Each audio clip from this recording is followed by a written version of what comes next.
Hi everyone, it's Julie from Sprouts and Stems here. Today's video is going to be an N'Joy Pothos care and propagation guide because I just repotted this adorable little specimen from where it was originally inside my terrarium, and it's so pretty. I love that I can fully just show it off now in a pot all on its own, so I feel that it must be shared. And that's what we'll do in today's video. So please subscribe to my channel, give this video a like if you end up liking it, or just do it right now because that'd be awesome. And if you'd like, check out the link to my Patreon in the description where you can get some exclusive benefits. Okay, now let's get into the N'Joy Pothos Care and Propagation Guide.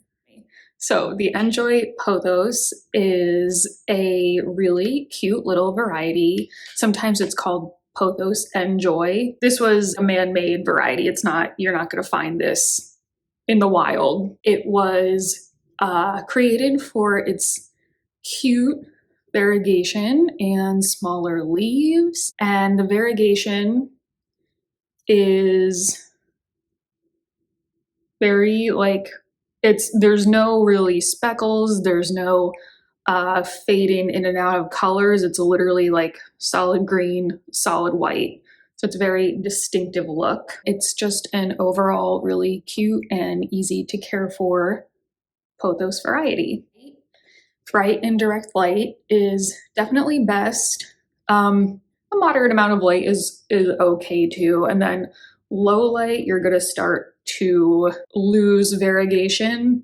Leaves are going to become a lot more green, much less white in them.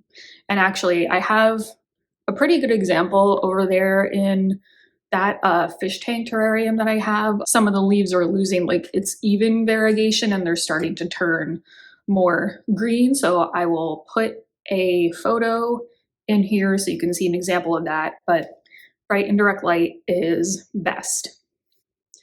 For watering, this is pretty much just like any other pothos variety. It doesn't want to get too dry, so you can water when you feel that it's dry, about an inch or so down. And I just watered this yesterday, so it's still nice and damp on top, so it probably won't be needing any water for another few days or so. But always remember to check the soil. You don't want to water on a set schedule. It's so cute. It's so pretty. I love it. I'm so happy I decided to just repot it into its own pot. Now for humidity, pothos, they're all pretty low maintenance. They're relatively forgiving if you don't live in a humid area. But since these are tropical plants, they will definitely appreciate more humidity. So no big deal if you don't have humidity, but if you do, they will love it.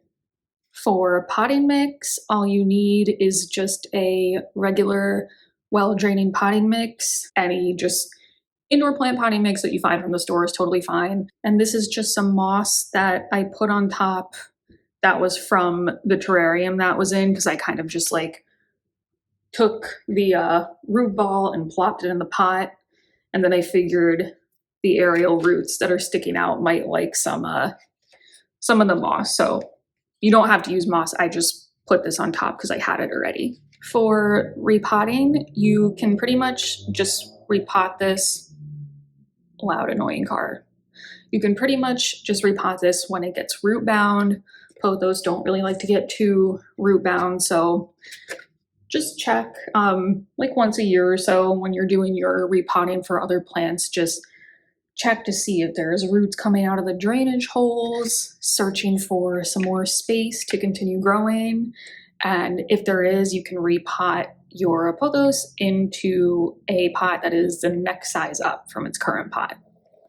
Now for fertilizing, I don't typically, well, that's a lie. Sometimes I do. Sometimes I fertilize my pothos plants, but I don't always, just because they grow really well on their own.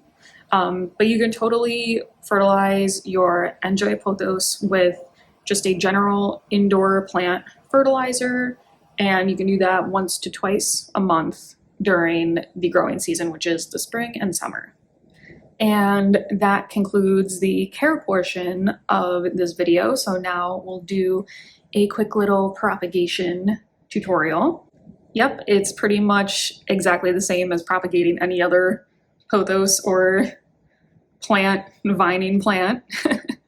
So basically all of these, actually this plant has some really good examples of nodes because of how it was growing in the terrarium. See, I actually pinned this down with a bobby pin because the vine was kind of growing like that and it had all these awesome aerial roots growing down.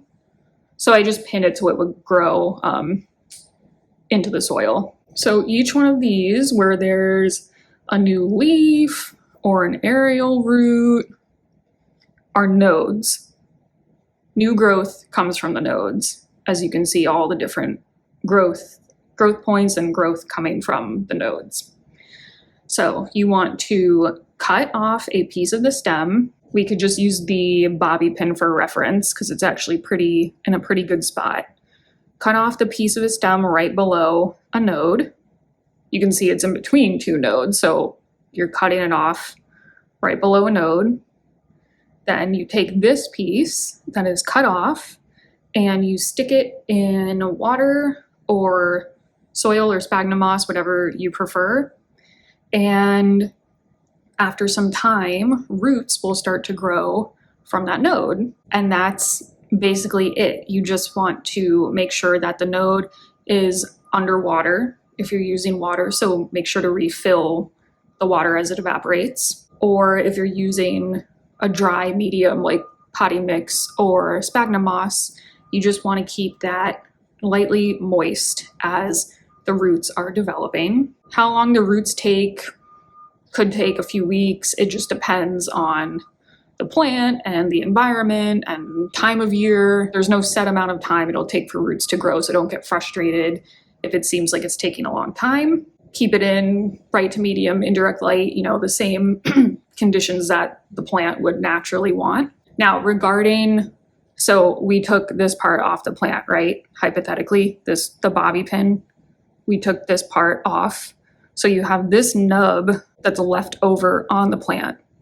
And what will happen is a new stem will eventually sprout from this one too.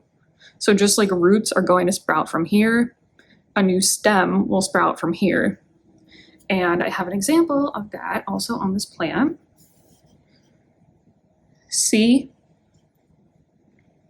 I cut this off while it was still in the terrarium, and it sprouted this vine, which grew, kind of looped around and grew into this.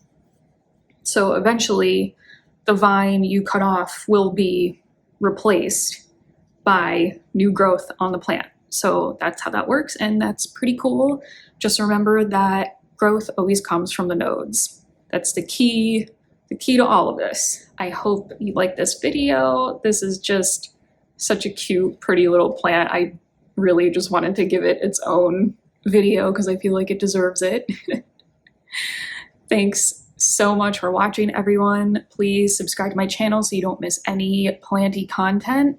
And if you'd like to financially support my channel, check out the link to my Patreon in the description. You don't have to. Subscribing to my channel and liking this video is still supporting my channel. Thank you if you do choose to check that out. And that's it for today. I need to go grocery shopping now, so I will say bye. I'll see you next week. Thanks so much for watching, everyone, and have a great day. Bye.